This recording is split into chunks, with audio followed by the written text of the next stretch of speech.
Hello and welcome to another GM's Corner.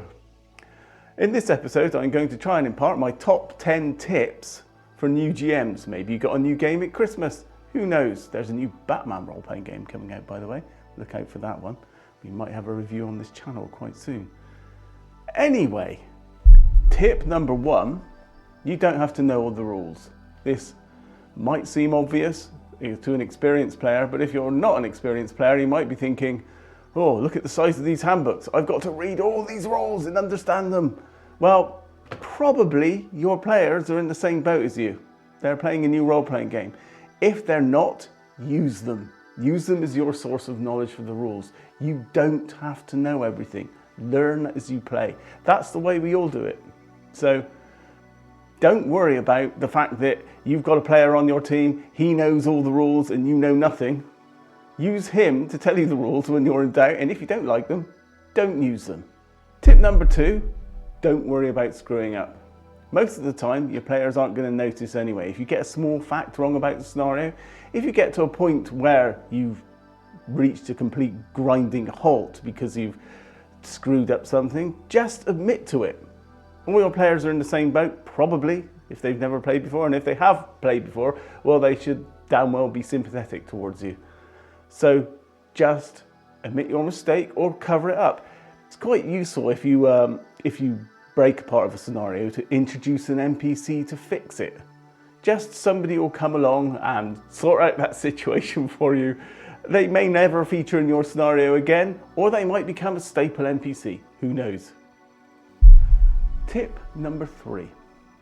Don't worry about being prepared enough.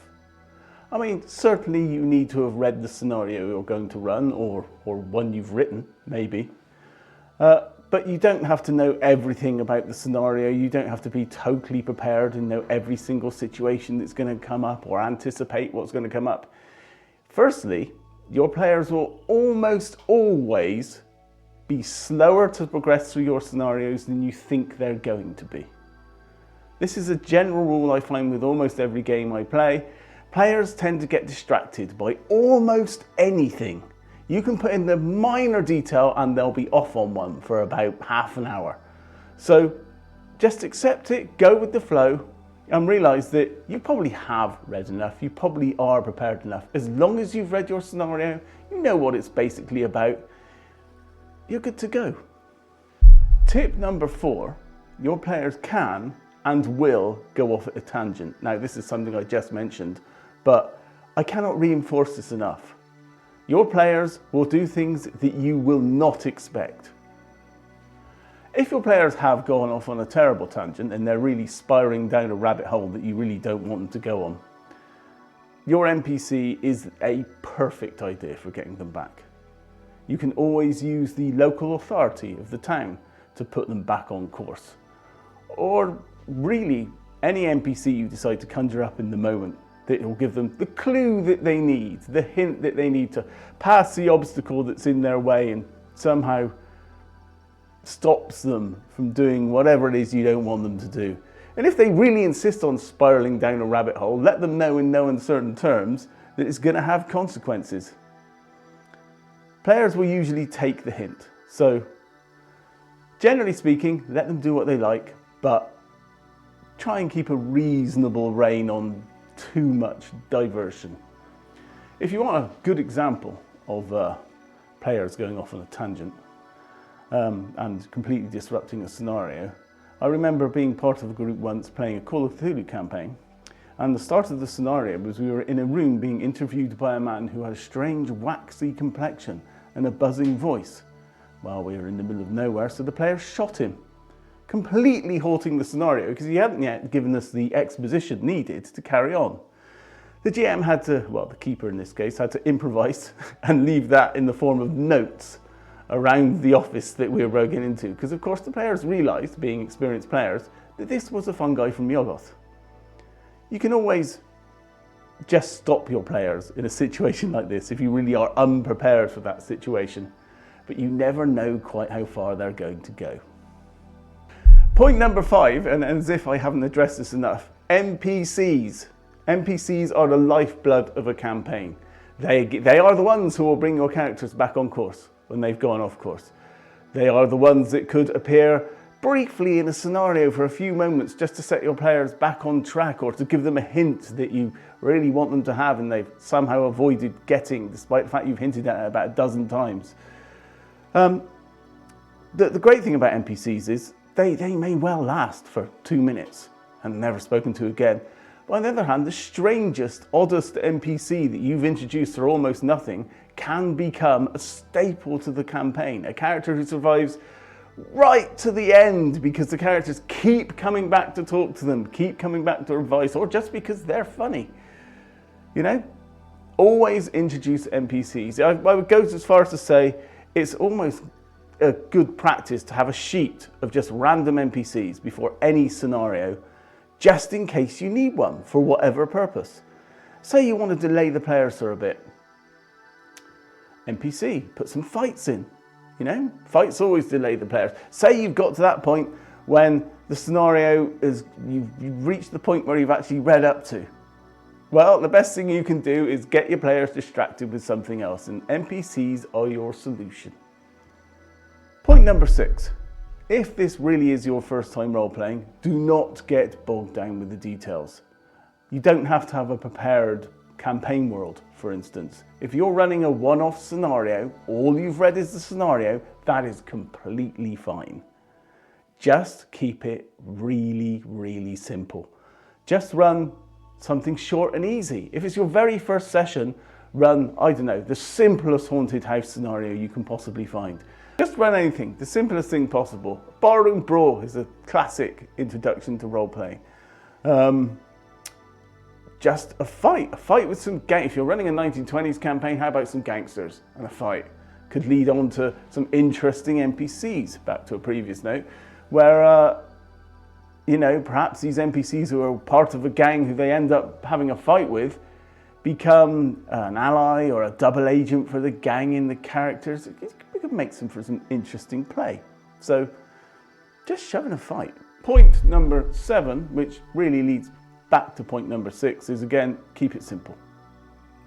Keep your scenario as simple as possible. If you're running a scenario and you've never played the game before, it's probably best that you read and run the first pre-written scenario that you can find in either the rule book or the supplement that you've bought to go along with it. Because that way you've got the balance of the game all written out for you. You don't have to worry about, have I put in too strong an opponent? How do I balance this fight? How do I keep the NPCs intrigued? Because it's all written down for you. You have all the information you need. If you really want to run a scenario that you've written yourself, and that can be quite good for your first scenario, as long as you know how to balance the system. But maybe think about doing something, again, like I said in the previous point, very, very simple. So for your first scenario, keep it simple, keep it something that you're going to understand, the players are going to understand, you're all learning the rules, so you've all got a lot to think about, so don't worry about making things more difficult than they need to be. Point number 8, you don't need much.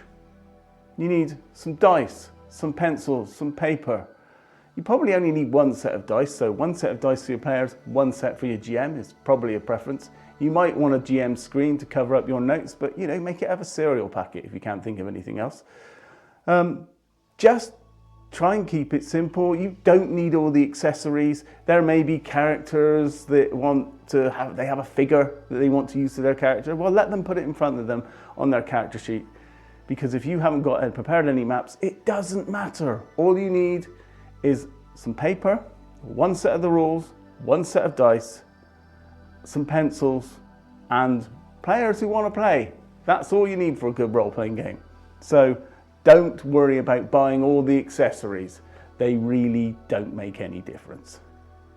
Point number 9, and this is quite an important one. Remember that you are the final arbitrator in any game, okay? So even if you have a player in your party and he's read all the rules and he's been playing for 19 years, this is your first game, and he doesn't like the DMing decision that you've made, tough. Listen to your players, of course, hear out if they have a point, but you are the final arbitrator in this game.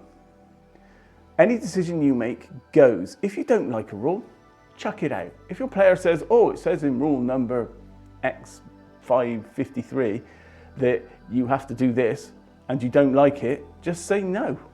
You're the final arbitrator. The flow of the game is more important than getting the rules right, so just enjoy yourself. And point number 10 is the obvious one. You and your players are there for one thing, and that's to have fun. So make sure you do. Don't get bogged down with the rules. All those points I've made before are secondary to this one point. Have fun. If you're having fun, your players are having fun, even if you've ignored every rule in the system and you've completely cocked up the scenario, you still had a successful session. So that's all you really need to worry about. Anyway, with all that said, there is one thing everyone should remember, and that is to beware the half-heard, half-imagined flopping. Anyway, bye, see you next time. Thanks very much for listening. If you'd like to contact us or check out what we've been up to, you can find us on Twitter, Instagram, and Facebook. If you enjoyed the video today, please do like it, subscribe to the channel, and ding the bell to receive notifications about new videos. See you in the next one. You look like Maybelline. Maybelline?